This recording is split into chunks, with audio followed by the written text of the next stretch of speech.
I think the High Point Theater Department has just been another home for me. They've given me so many opportunities to grow. They've given me so many opportunities to learn. The professors and the faculty really entrust the students to make this work. From the department head all the way down to the adjuncts, all of them have professional experience. They are dedicated and they are excited. I was willing to learn, and they gave me the opportunity and the tools that I needed to succeed. You yourself are what really makes the program special. So get involved as much as possible. Do whatever you can. Say yes to everything, because everything will challenge you in your unique way and it'll make you a better individual.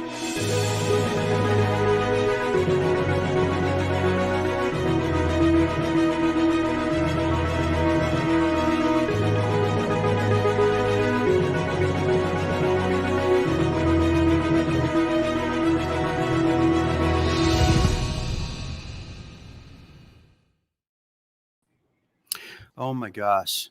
Hello out there to our San Diego School of Creative and Performing Arts student community and our community at large. Welcome parents, faculty, staff, and community members who are joining us for today's college and conservatory conversation. First of all, that was an absolutely outstanding promotional video, incredibly inspirational.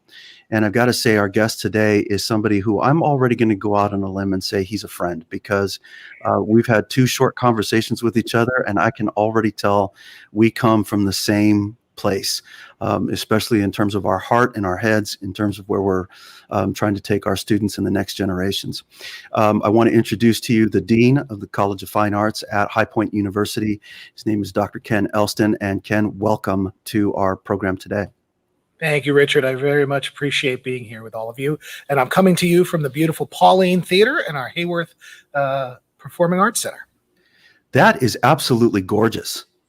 That is a gorgeous theater. Oh my goodness. It is a beautiful home for theater and dance and music here at High Point University.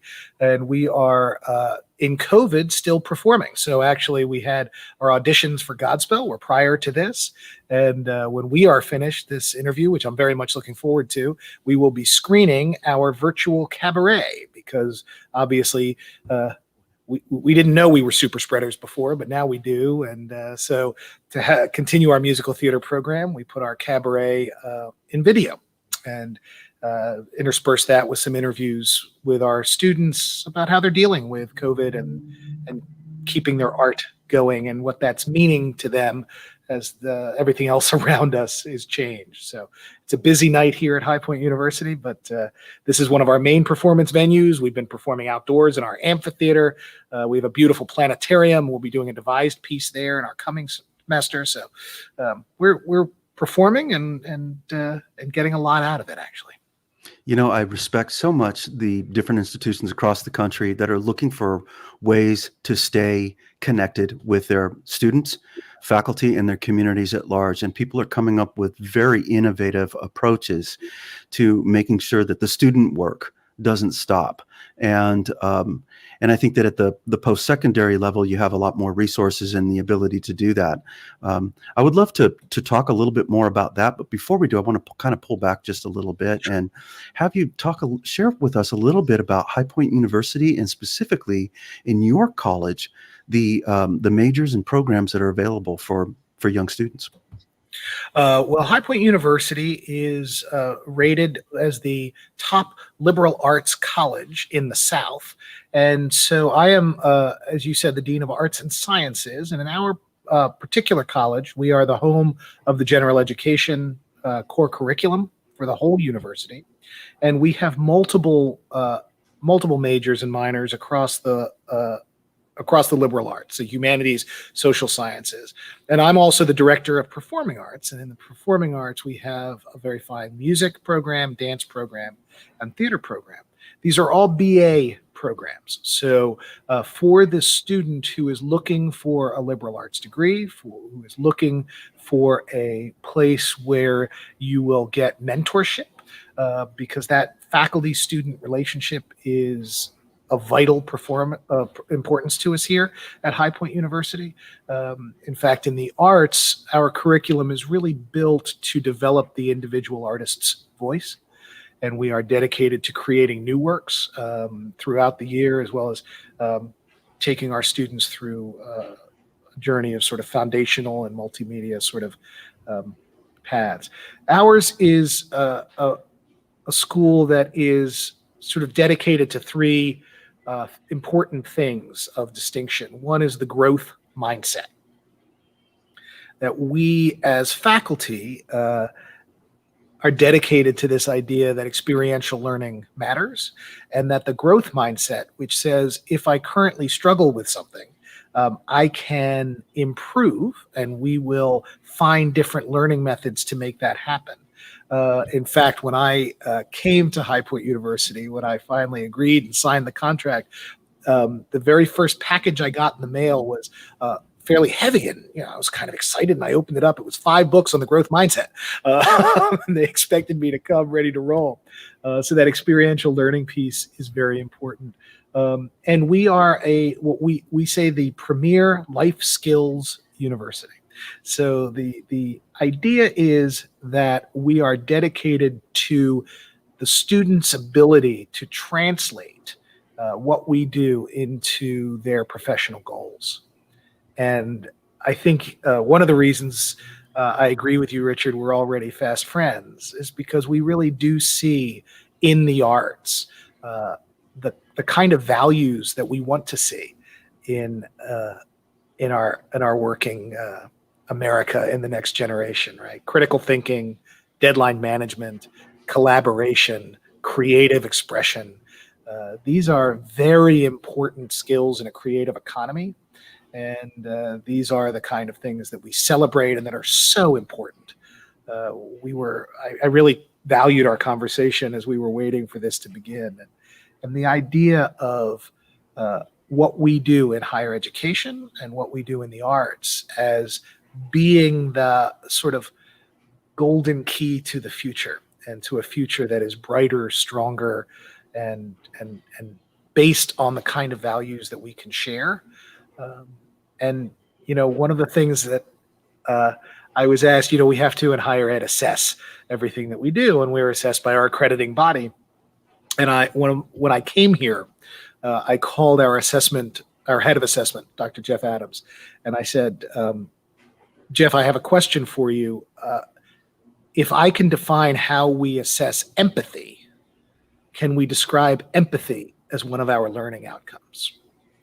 And he and I are also fast friends, Richard, because no one had asked him that question for an academic before. Yeah. But it is a linchpin of what we do and why we do it here. Wow.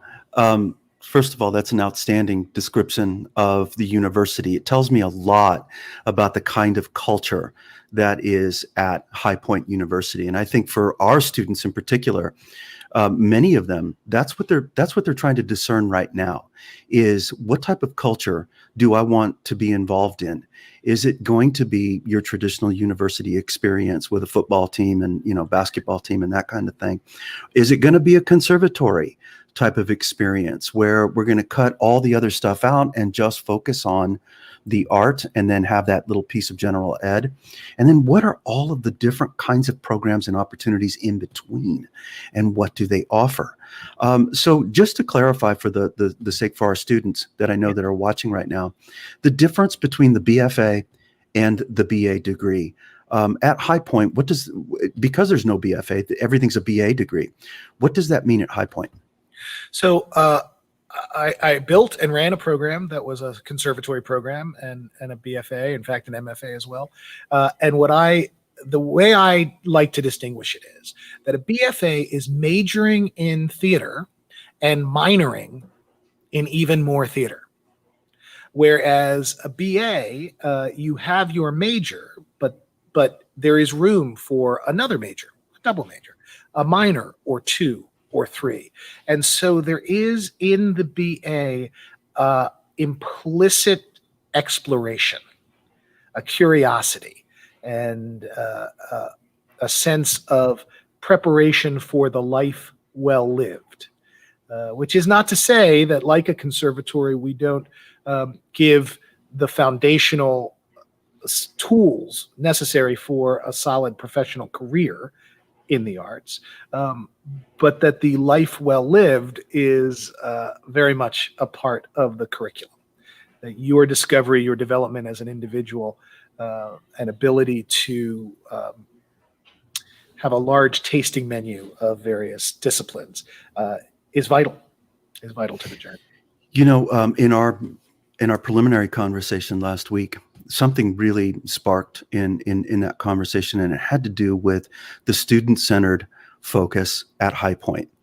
And I want you to expand on that, because I think our students, many of them, are seeking an opportunity where they're, you know, some are okay with, hey, I can't act the first year, right? Some are okay with, I may not even be able to get on stage until the third year.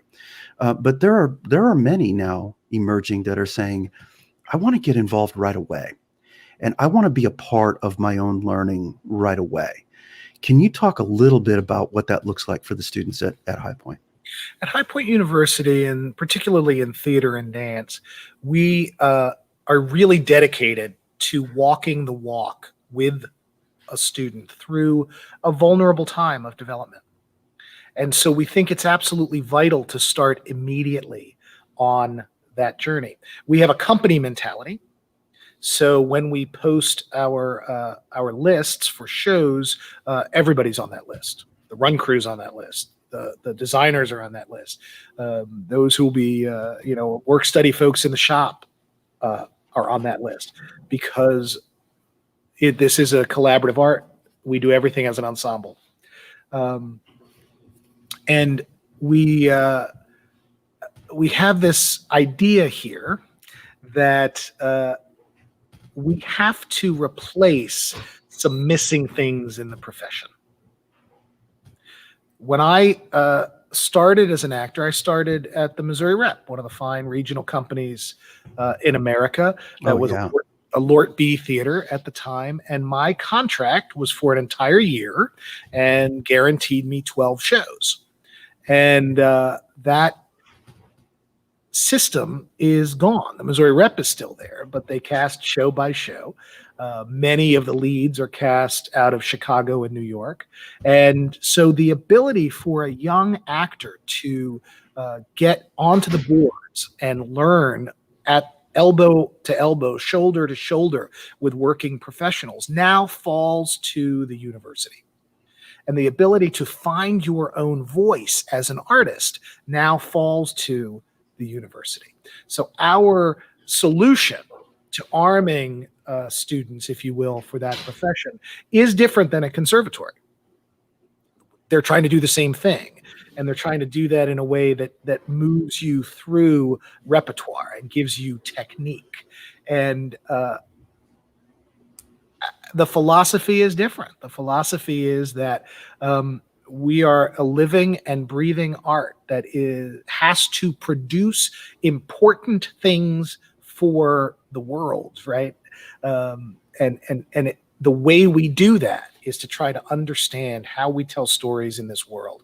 What is important? You know, I think about the stories that are going to come out of right now, and are those stories going to be about the pandemic and how we face that? Is the story of the art that comes out of this time going to be in Black Lives Matter and our racial and social unrest for things that maybe naively we thought we were past in this country? Is the story really going to be about the divisions in America, or is it going to be about what unifies us as a nation? And those are the questions that we think are burning and important.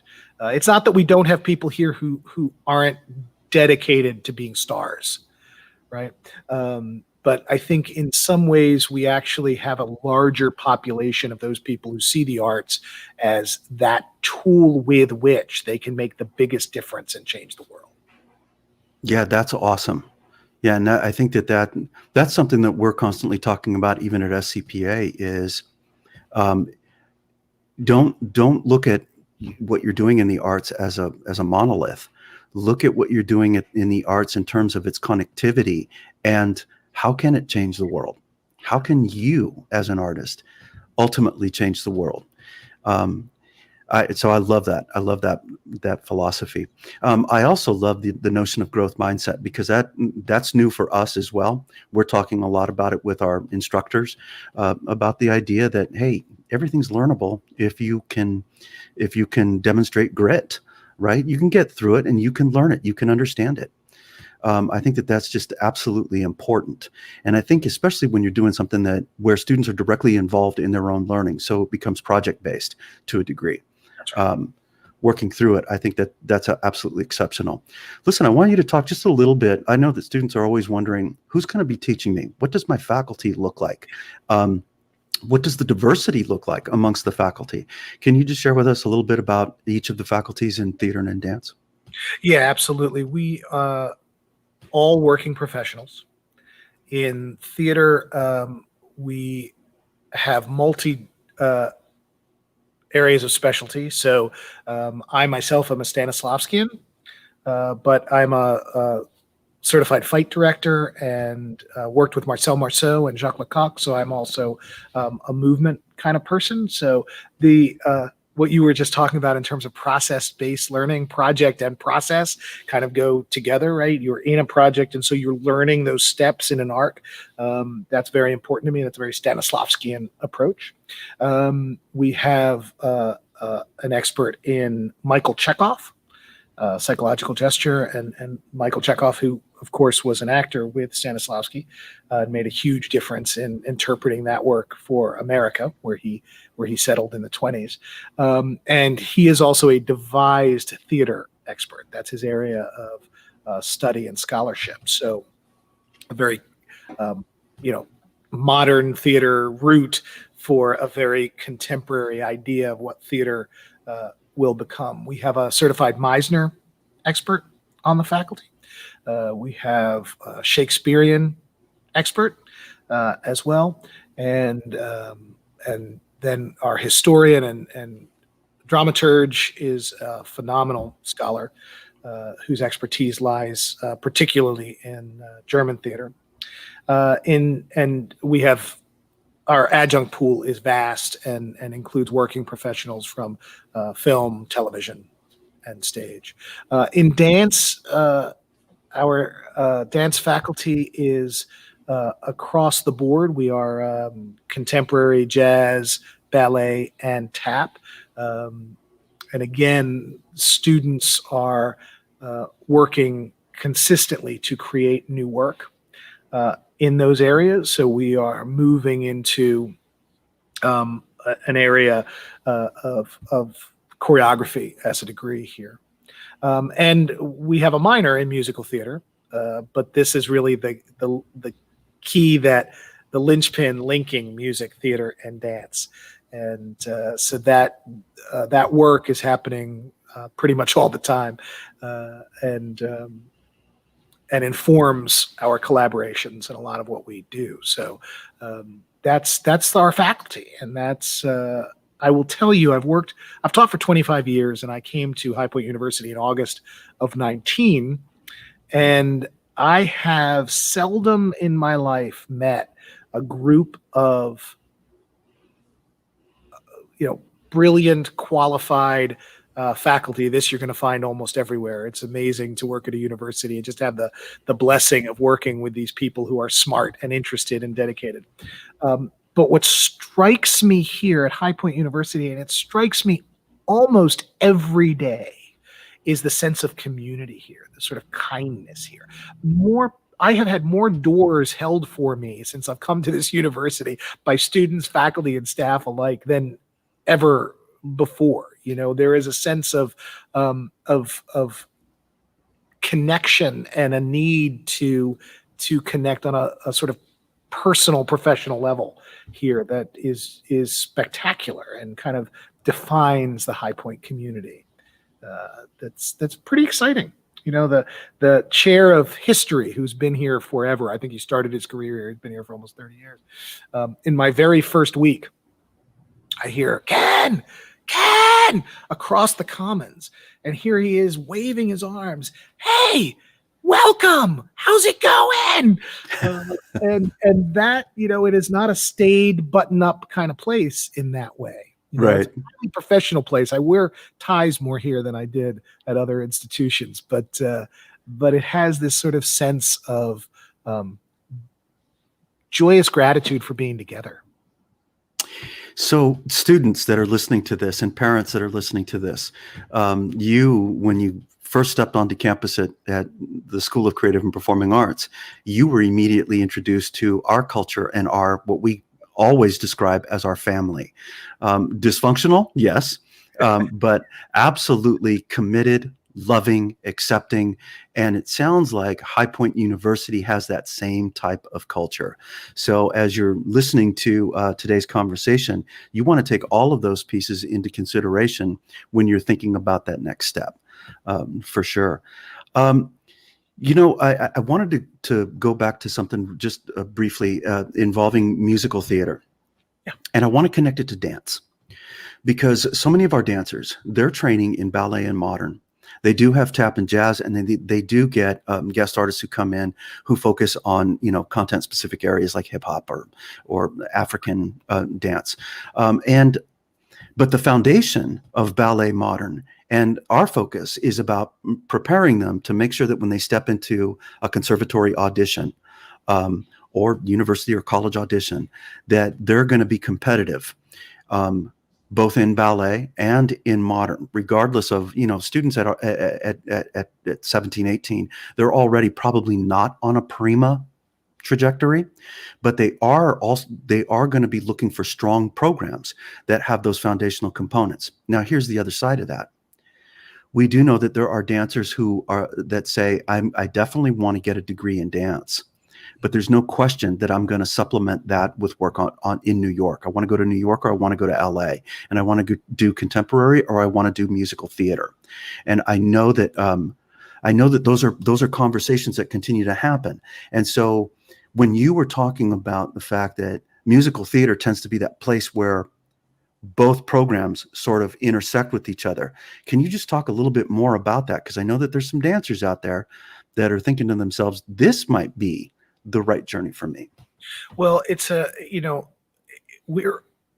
we work together well and all the time, and we still have conversations about how do we work together well and all the time, because they are, as we're digging into these art forms, they are unique and specific art forms. And so there is a need, for students to really understand that and to grow their sort of disciplinary specificity in that place. But when we come together for musical theater, we are using the language, right? It's all about the vocabulary that and the vocabulary of acting and music interpretation and dance come together in musical theater. And so when we talk about fluency and the ability of an artist to speak the language and embody the language of the arts, I think that in some ways there's no place that we do that more fully, more sort of universally than in musical theater, because we are consistently using the language of these disciplines and enacting that, right? Wow. Okay. So I'm loving this is like an onion, and I keep peeling away layers. And as I'm getting away through these, everything that you're espousing right now is absolutely on target with who we are at SCPA. And I'm loving hearing that connection. Right now, one of the instructional focus on our campus across the board, arts and academics, is literacy. Right. And I've been a huge proponent of making sure that we understand vocabulary when it comes to the disciplines, making sure that our students are utilizing the proper vernacular when it comes to their art form, so that we can sound literate and be that critical thinker that can utilize that language in a way where you become part of a whole nother world of existence. And in the arts, when you hear the right words, you're amongst the right people. Yeah. So I absolutely love that. Hey, we're getting to running out of time. I know I can talk to you now for at least another half hour. But I do want to get to two more things. So we are going to run a little bit over. The first thing is going back to your introduction a little bit earlier about High Point and the moment that we're currently in. What are some of the ways that High Point has been innovative in overcoming our currency?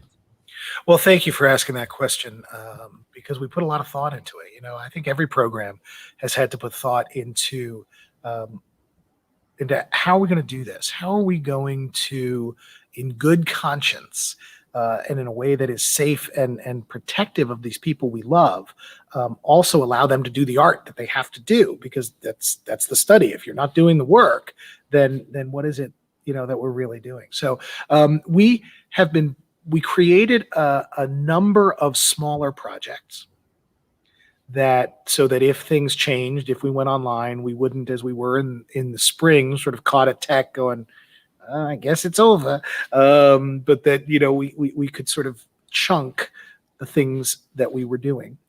In this space, we've done 2 dance concerts, and everything we've tried to keep to 50 minutes because that's what the CDC was saying was safest.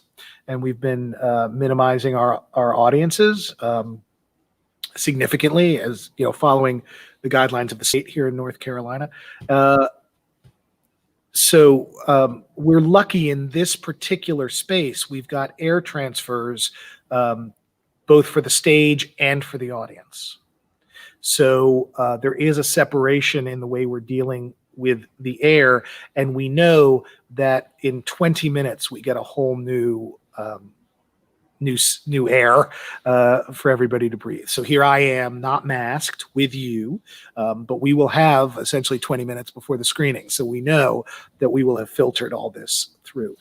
We did Laramie 10 years later, Laramie Project 10 years later, and we did Act 1, and then we did Act 2. So each was 50 minutes, and we live stream everything that we're doing now, which we didn't used to do. I wrote an adaptation of Oedipus, actually as a reaction to what was happening with COVID.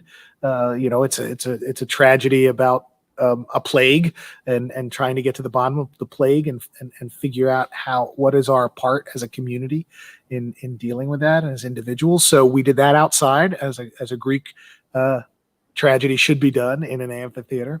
We have done projects with cameras because we can be with a camera and safely. So our virtual cabaret, which we'll be screening tonight, actors used accompaniment that we assigned, and it too is sort of COVID themed. So the music starts kind of in isolation and then moves gradually towards hope. We've woven in some interviews with students about their art. We've woven in some scene work that's happening in studios, even though we're not able to fully realize some of these things that we're doing. We did an audition workshop, so we created with our School of Communications, and they do a number of narrative films. So we created, it was an opportunity, an audition garage. We've never done this before, but it was an opportunity for me. I had something of a film career, and I put together an audition workshop for students on film. So this summer I was in the studio for a little while, so students could watch that. They didn't have to be in a room with each other, and then they could come to the studio in a cycle and put their auditions on and then get notes and feedback on that. We have on faculty, I'm a 1-time Emmy winner. We have on faculty a 9-time Emmy winner. He Wow. used to direct and produce the Today Show and the Olympics. Most of his career was at NBC, and we did a live to tape show, so we could be unmasked and far apart, but with a 3-camera setup, it made it look like we were kind of together and doing scenes together. And that live to tape experience, both for his students in comm and our students in theater and dance, was a pretty wild and exciting thing that we're actually thinking now, well, we have to make that curricular, right? We're not going to just do that because of COVID. We're going to do that because it makes sense. So we're going to keep doing that. We're doing a devised work that's going to be in our planetarium that's dealing sort of with life and our reflection on this time with the universe. So those are sort of the innovative things that we're doing, and we are so pleased that it's been working well. We have had to replace a couple of actors because they've been put into quarantine, and we've been sort of prepared for that. And these are real life lessons, right? These are, and frankly, as you well know, the profession is moving away from long rehearsal periods and the ability to sort of dig in and create. The last equity show I did, it was a 2-week rehearsal process, which is, ridiculous. I'm sorry, but it is. So It is. To be able to do these short processes and help students to develop the ability to quickly synthesize and embody choices and make changes, that's actually important professional preparation that we've been forced into. Right. And so students, I hope that you really took all of that in, because we're doing a lot of this, not as fleshed out as you all are doing it at High Point. We've got one major project that we've decided to do collectively on campus. Normally we have 8 major productions throughout the year. But this year we're going to focus on one, and it is multidisciplinary. So we're bringing in everybody in from the dance department, from the music department, from the visual arts department. And we're doing a lot of the things that you've just talked about. So students feel confident in knowing that you are part of moving in the right direction, and that there are others, especially at the post-secondary level, where there's many more resources, many more things available to you, that kind of innovation is not in a bubble. Lots of people out there are looking at innovative ways of approaching what it is that we do, and ultimately trying to get you ready for your future in your life. Last thing, Dr. Elston, is how does a student get in touch with High Point University? What's the best way for them to do that? Well, I look at highpoint.edu, and you can find me on the both on the theater page and on the College of Arts and Sciences page. Reach out to me. Doug Brown is the chair. Reach out to Doug Brown. When I came here, one of the things that I quickly realized was that this shining light is under a bushel here in High Point, North Carolina, in the Triad. And so I wanted to make certain that this light was shown more brightly.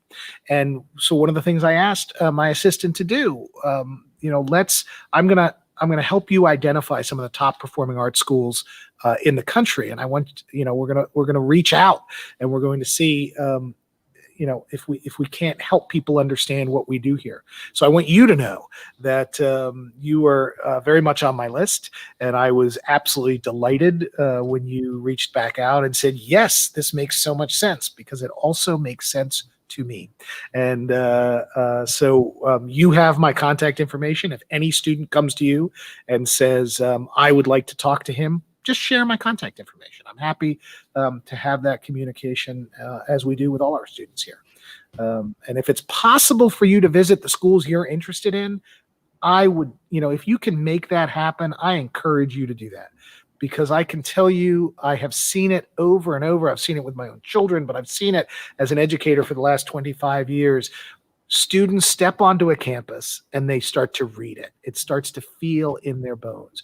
And I'm home, or, oh, this is great, but not for me, or, and so I strongly encourage you to do that.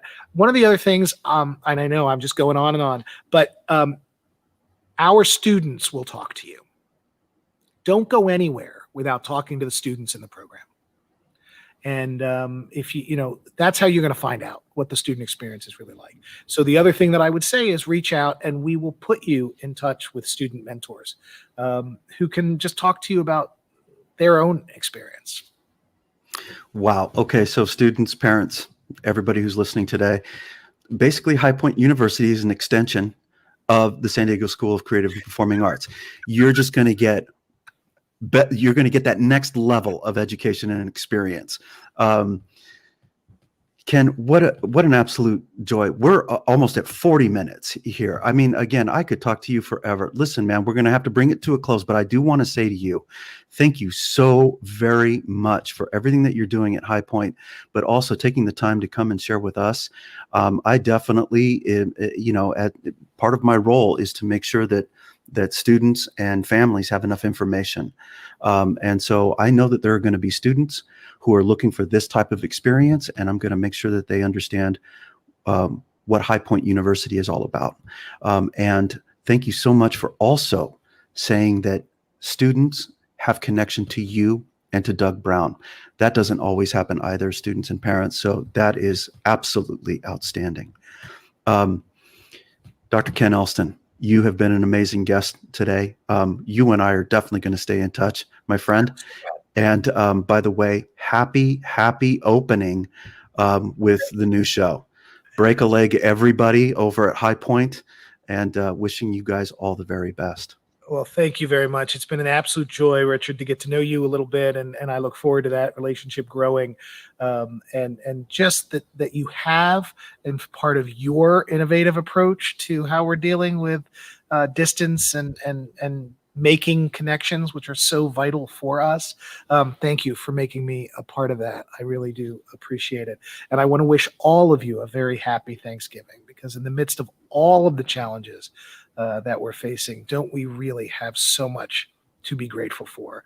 And I am grateful for this time with you and your attention, and Richard, your generosity and insightful questions. I will be holding on to that through my Thanksgiving as well. So cheers to everybody. Awesome. Everybody, have a wonderful rest of your day and an absolutely outstanding weekend and week ahead.